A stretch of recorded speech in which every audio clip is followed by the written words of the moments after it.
Welcome back to my new channel English by Nitish Kumar. स्वागत है आप लोग का हमारे इस new channel English by Nitish Kumar पे। तो आज मैं आपको इस इंग्लिश के टॉपिक्स को डिस्कस करूंगा। तो इंग्लिश में आपको क्या क्या पढ़ने के लिए होते हैं और इसे किस तरह से एग्जाम में पूछा जाता है, ये बस केवल यही डिस्कस करूंगा और ये वीडियो ज़्यादा लंबा नहीं जाएगा। तो सबसे पहले हम लिखते हैं इंग्लिश लिखे। तो इंग्लिश बेसिकली 3 पार्ट में आपके पूछे जाते हैं। एक होता है ग्रामर, एक होता है कॉम्प्रिहेंशन और एक होता है वोकेबलरी। पहला पार्ट होता है ग्रामर, और दूसरा पार्ट होता है वो होता है कॉम्प्रिहेंशन। दूसरा पार्ट क्या होता है? कॉम्प्रिहेंशन। तीसरा पार्ट जो होता है वो होता है वोकेबलरी। तीसरा पार्ट क्या होता है? वोकेबलरी। पहला पार्ट हो गया ग्रामर, कॉम्प्रिहेंशन और वोकेबलरी। तो सबसे पहले मैं आपको ग्रामर से लेकर चलता हूँ। किसपे? ग्रामर। तो ग्रामर के हम लोग 2 पार्ट होते हैं। ग्रामर को 2 पार्ट में हम लोग पढ़ने का काम करते हैं। पहला होता है टेंस। पहला आपका टॉपिक क्या हुआ? टेंस। टेंस से स्टार्ट होता है और ये नरेशन तक चलती है। टॉपिक टेंस से स्टार्ट होकर नरेशन तक चलती है। और दूसरा जो टॉपिक होता है आपका वो होता है parts of speech. Parts of speech. अब ये टेंस से नरेशन तक में कौन कौन सा टॉपिक आता है? इधर दिख रहा है? हाँ। तो टेंस में सबसे पहला आपका टॉपिक हो गया टेंस हो गया। टेंस से ही होता है दूसरा वॉइस,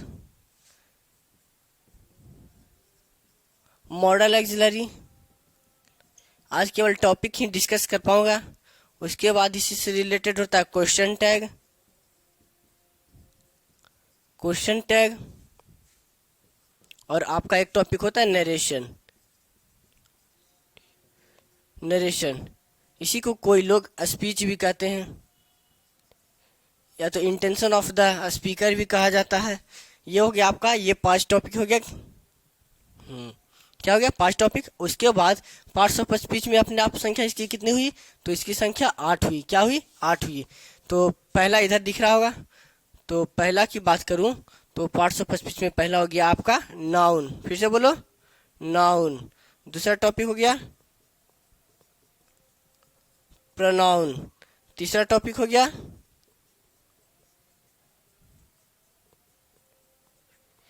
एडजेक्टिव। इसे आप लोग पढ़ के सुना है? एडजेक्टिव। इसे एडजेक्टिव नहीं, ए और जे के बीच में जो भी साउंड आता है ये डी नहीं बोला जाता। चलो इसे अच्छा से लिख देता हूँ। ये डी नहीं बोला जाता, ये डी नहीं बोला जाता है। चौथा होता है, इसे आप लोग पढ़े वर्ब। इसे वर्ब नहीं वर्ब पढ़ा जाता है। और जो 5वां टॉपिक होता है वो होता है एडवर्ब। दिख रहा है? हाँ। और जो 6ठा होता है आपका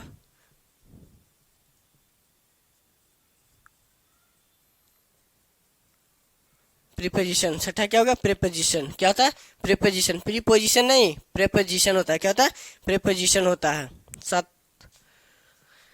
6ठा टॉपिक हो गया। 7वां हो गया कंजंक्शन।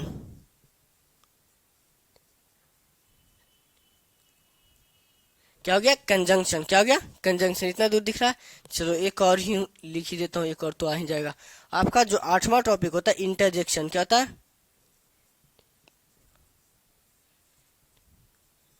क्या होता है? इंटरजेक्शन। ये हो गया आपका 8 टॉपिक पार्ट्स ऑफ स्पीच। और उसके बाद भी ग्रामर का एक और सेक्शन होता है जो पूछा जाता है आपको आर्टिकल पूछा जाता है। आर्टिकल पूछा जाता है। और उसके बाद आर्टिकल से एक रिलेटेड होता है डिटर्मिनर।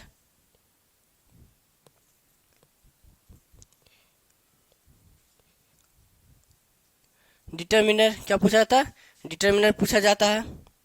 ये हो गया। इतने बेसिकली आपको ग्रामर में पढ़ने का टॉपिक होता है। पहला हो गया tense, voice, modal auxiliary, question tag.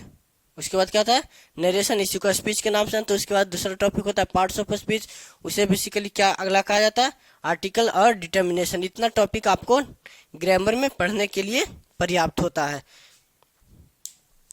उसके बाद मैं आता हूँ कॉम्प्रिहेंशन पे। इसे मिटा दे रहा हूँ।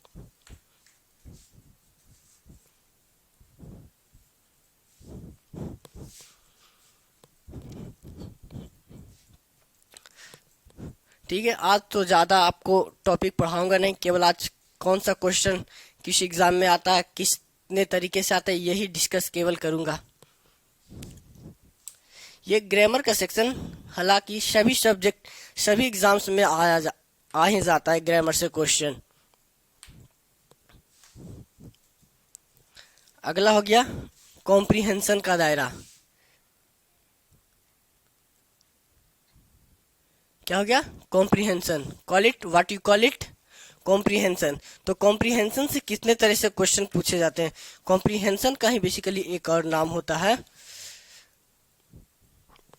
कॉम्प्रिहेंशन को ही आप लोग इस नाम से जानते होंगे, रीडिंग पैसेज। किस नाम से जानते होंगे? Reading passage. कॉम्प्रिहेंशन को किस नाम से जानते होंगे? Reading passage. और इसी का एक और नाम होता है, कॉम्प्रिहेंशन का ही सेक्शन होता है क्लोज टेस्ट।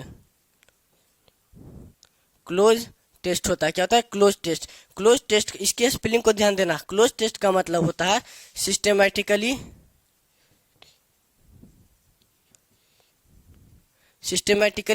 रिमूव्ड वर्ड होता है। सिस्टेमेटिकली रिमूव्ड वर्ड होता है। क्लोज टेस्ट का मतलब क्या है? Systematically removed word. यानी आपको एक पैसेज या तो पैराग्राफ दे दिया जाए जिसमें कुछ वर्ड को क्या कर दिया जाएगा? सिस्टेमेटिक यानी हटा दिया जाए। जैसे मान लीजिए ये आपके पास एक सेंटेंस रहा, ये क्या रहा? सेंटेंस रहा, और इसमें इस तरह से छोटे छोटे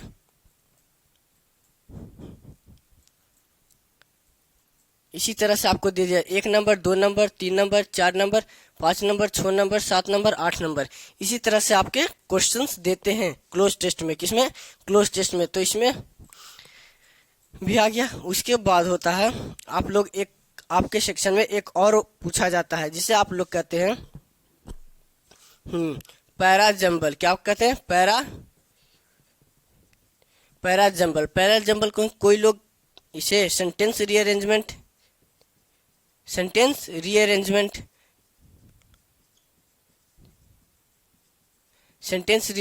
नाम से जानते हैं। किस नाम से जानते हैं? Sentence rearrangement.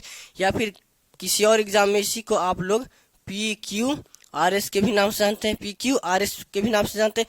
इसमें बेसिकली 1, उसके बाद 2, 3, 4, यहाँ पे हो गया मान लीजिए PQ। पहले आपको यहाँ पे सेंटेंस दे दिया था PQRS, यहाँ पे मान लिया जाए 6 दे दिया जाता है। इस तरह से आपको अरेंज करना होता है। ये PQRS में आता है।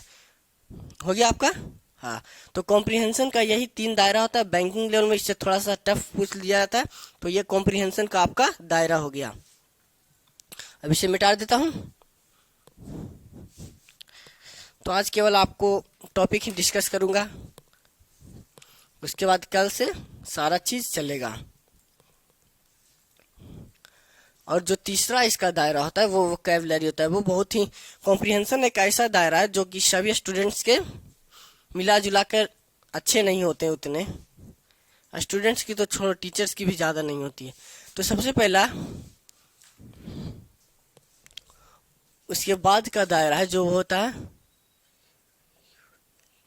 सबसे इम्पोर्टेंट। ये भी बहुत ही इम्पोर्टेंट रोल निभाता है आपके एग्जाम में। आप किसी भी एग्जाम में चले जाओ, ये वोकैब से रिलेटेड क्वेश्चन जरूर ही आते हैं। तो वोकैबुलरी में सबसे पहले आपको किस बेसिस पे क्वेश्चन पूछते हैं? तो इसमें पहला आपका है, इसमें कितने तरह से क्वेश्चन आते हैं? तो पहला आ गया एंटोनिम्स, सिनोनिम्स। एंटोनिम्स और क्या होता है? सिनोनिम्स। पहला टाइप इस पे आता है। और दूसरे की बात करूं तो दूसरा आता है इसमें idiom and phrases, idioms and phrases. तीसरा होता है फ्रेजल वर्ब आता है। और चौथा आता है आपका वन वर्ड सब्स्टिट्यूशन। क्या था? One word substitution. क्या था? One word substitution. और एक और इसी दायरा से एक और आता है, वो होता है स्पेलिंग टेस्ट। क्या होता है?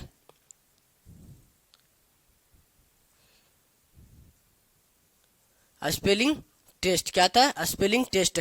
और इसी में वोकैब में ही पढ़ने को होता है, इससे वोकैब में ही पढ़ने का होता है। रूट होता है। क्या होता है?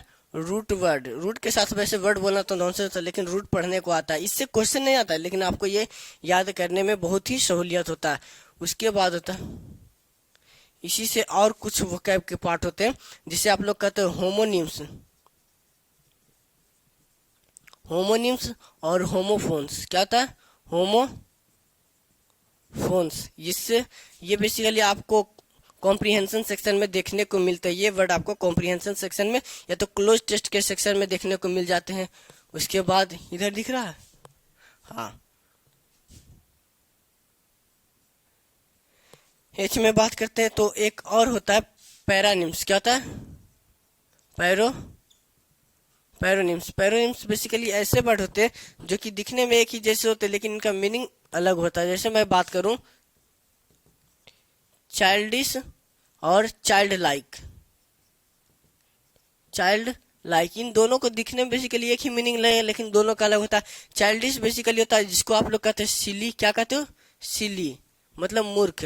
और ये चाइल्ड लाइक जो दिखने में क्या बनता है? बच्चे जैसा दिखता है। जो दिखने में क्या दिखता है? बच्चे जैसा दिखता है। दिख रहा है इधर? तो ये आपके आते हैं बेसिकली, किसी भी एग्जाम में चला जाओ, आप एसएससी की बात करो या फिर बैंक की बात करो, या फिर आप किसी भी exam state level, NDA, navy, army, air force, किसी भी एग्जाम में चले जाओ, तो इससे बाहर आपका क्वेश्चन नहीं आता है। और कुछ एडिटोरियल सेक्शन ये सारे भी पढ़ने को मिलते हैं। तो चलिए अब क्वेश्चन किस तरह से पूछा जाता है ये भी आपको थोड़ा सा डिस्कस कर देता हूँ कि ग्रामेटिकल तरीके से क्वेश्चन कितने तरह से एग्जामिनर आपको देता है। ये तो आपका सिलेबस हो गया कि आपको इतना पढ़ना है इस इंग्लिश में, इससे ज्यादा नहीं। अब एग्जामिनर आपको क्वेश्चन कितने तरीके से देता है ये बताया जाएगा।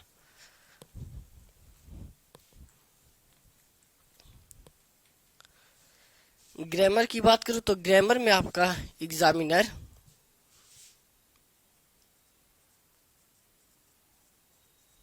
ग्रामर में आपको किस बेसिस पे एरर होता है, एरर किस तरह से पूछा जाता है। तो सबसे पहला आता है आपका कॉमन एरर। कॉमन, अब इसी को एरर स्पॉटिंग के नाम से जानते हो, एरर स्पॉटिंग के नाम से जानते हो। उसके बाद दूसरा दायरा होता है, वो होता है फिल इन द ब्लैंक्स। क्या होता है? Fill in the blanks. और तीसरा होता है, क्या होता है तीसरा? Sentence improvement. सेंटेंस इम्प्रूवमेंट, तीसरा क्या होता है? Sentence improvement. क्या होता है? Sentence improvement. और कहीं कहीं बेसिकली आप इसी चीज को, सेंटेंस इम्प्रूवमेंट में कोई भी चीज को आपको जहाँ पे गलत दे दिया जाता है वहाँ पे अंडरलाइन कर दिया जाता है और कहता है इस पार्ट में क्या गलती आपको सुधारना है। कॉमन एरर, कॉमन एरर में बेसिकली आपको 4 सेक्शंस में बांट, 4 नहीं तो 5 कह लो। बैंकिंग में 5 आते हैं, जैसे 1 हो गया, 2 हो गया, 3 हो गया, 4 हो गया। इस तरह से ये आपका 1 नंबर, 2 नंबर, 3 नंबर, इधर 4 नो एरर, इस तरह से दे दिया जाता है। फिल इन द ब्लैंक्स में आपको भरने के लिए आता है। क्या करने के लिए आता है? Fill in the blanks. यही आपके एग्जाम में, कोई भी एग्जाम में आप चले जाओ, इससे ज्यादा क्वेश्चन नहीं आता है। तो आपको इतना सारा चीज कंप्लीट करना पड़ेगा। तो अब मैं आपको आज ज्यादा नहीं पढ़ा पाऊंगा। अब मैं आपसे अगले वीडियो में मिलूंगा।